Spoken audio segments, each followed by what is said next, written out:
Good morning students. आज हम पढ़ेंगे संघ और राज्यों के संबंधों में टकराव के मुद्दे अथवा तनाव के कारण। अभी तक हमने देखा था कि भारत में केंद्र और राज्य संबंधों में संघ सरकार को अधिक शक्तिशाली बनाया है और राज्यों की सरकारों की स्थिति यदि कुछ अधीनस्थता की है, यद्यपि उन्हें संविधान के द्वारा एक पृथक एवं स्वतंत्र कार्यक्षेत्र प्रदान किया गया है। तो सबसे पहले हम देखते हैं कि राजनीतिक क्षेत्र में जो सत्ता का केंद्रीकरण है वह संघर्ष का एक प्रमुख कारण बनता है।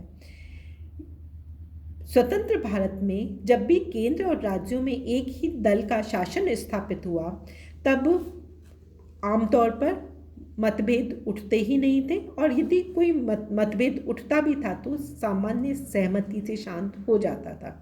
परंतु सबसे पहले 1967 के बाद केंद्र में कांग्रेस और राज्यों में अन्य दलों की सरकारें सत्ता में आने के पश्चात केंद्र एवं राज्यों के मतभेद दिखाई देने लगे।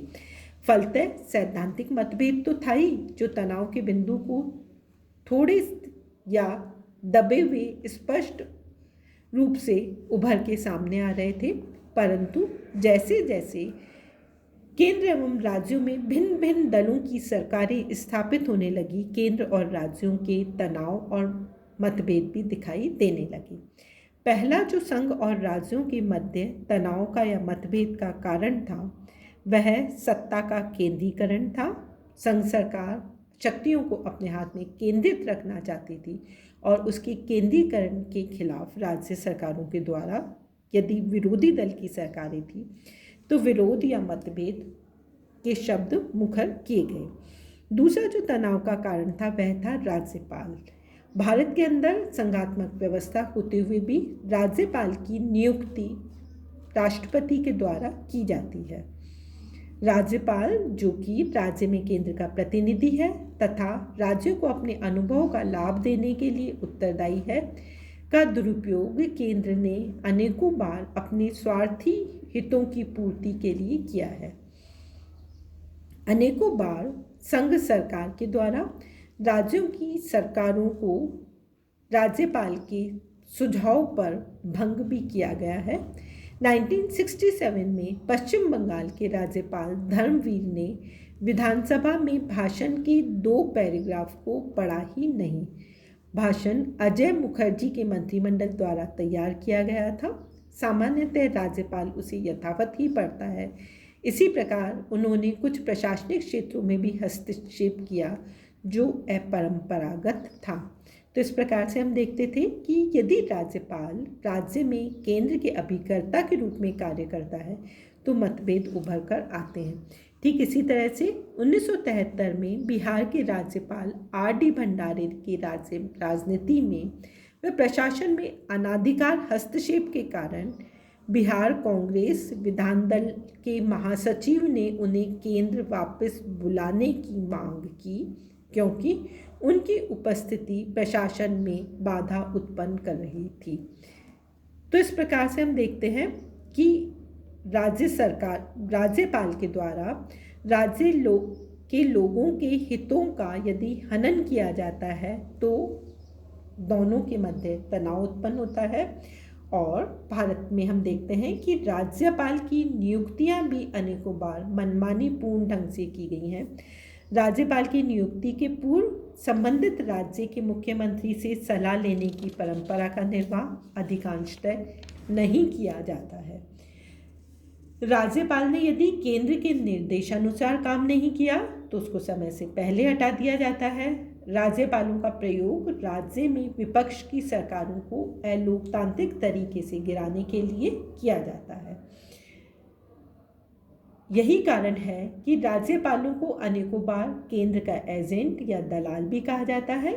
माना कि सभी राज्यपालों के संबंध में ये आक्षेप या आरोप सही नहीं है, परंतु फिर भी कई बार राज्यपालों ने केंद्र के राजनीतिक दबाव में जो निर्णय लिए हैं उससे इस पद की गरिमा को ठेस पहुंची है। तो टकराव का पहला कारण संघ सरकार के द्वारा सत्ता का केंद्रीकरण करना, दूसरा कारण राज्यपाल की भूमिका या राज्यपाल की नियुक्ति तनाव का कारण बनती है। तीसरा जो प्रमुख कारण है वह अर्धसैनिक बलों का प्रयोग है। संघ सरकार राज्यों में अनेकों बार अर्धसैनिक बलों का प्रयोग करती है और आमतौर पर राज्य सरकारों की प्रार्थना पर राज्य में शांति बहाल करने के लिए इनका प्रयोग किया जाता है, लेकिन व्यवहारतः इनका प्रयोग केंद्र ने मनमाने तौर पर भी किया है। 1968 में केंद्र सरकार कर्मचारियों की हड़ताल पर जाने पर केंद्रीय सुरक्षा बलों को केरल में तैनात किया गया था। वहाँ के तत्कालीन मुख्यमंत्री नंबूरीपाद ने इसका विरोध किया।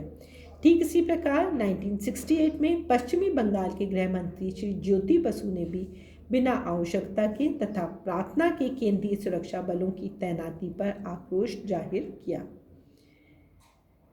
इन शिकायतों से बचने के लिए कानून व्यवस्था को समवर्ती सूची में शामिल करने के बारे में गंभीरता से विचार होने लगा।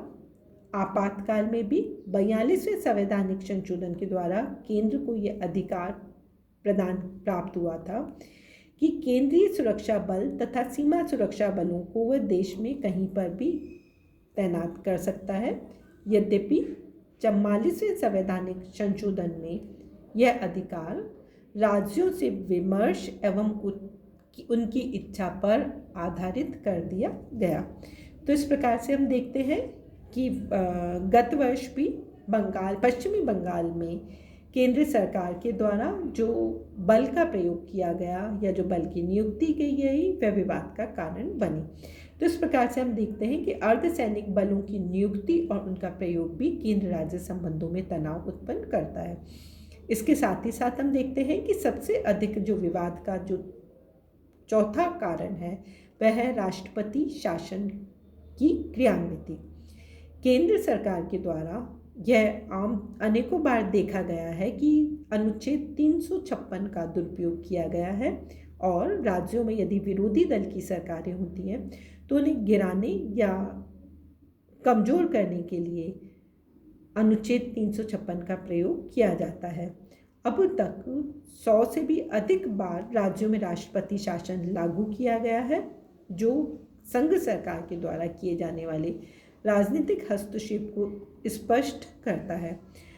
अनुच्छेद 356 का उपयोग हर समय गलत ढंग से किया गया हो यह भी सही नहीं है, परंतु बार बार संघ सरकार के द्वारा इसका दुरुपयोग करने के कारण संघ सरकार के द्वारा अनुच्छेद 356 का प्रयोग संदेह के कारणों को उत्पन्न करता है।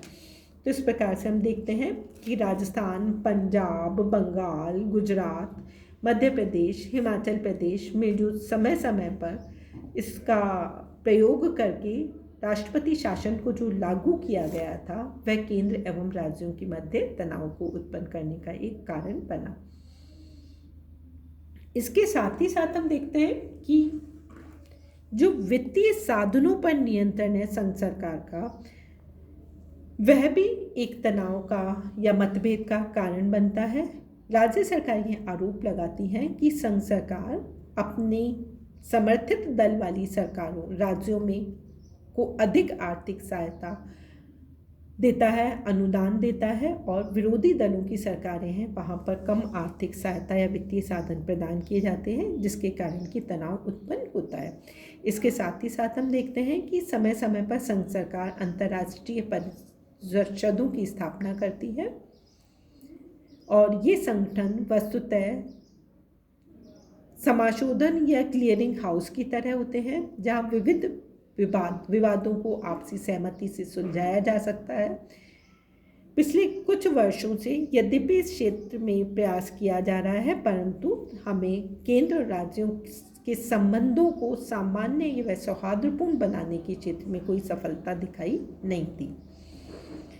इनके साथ ही साथ में केंद्र सरकार द्वारा प्रसार माध्यमों का जो पक्षपातपूर्ण प्रयोग किया जाता है उसके कारण भी तनाव उत्पन्न होता है। राज्यों का मानना है कि दूरदर्शन इत्यादि पर केंद्र अपने हितों का दुरुपयोग करता है और इस दुरुपयोग के कारण राज्यों की छवि खराब होती है और जो तनाव का कारण बनते हैं। इसके साथ ही साथ हम देखते हैं कि अखिल भारतीय जो सेवाएं हैं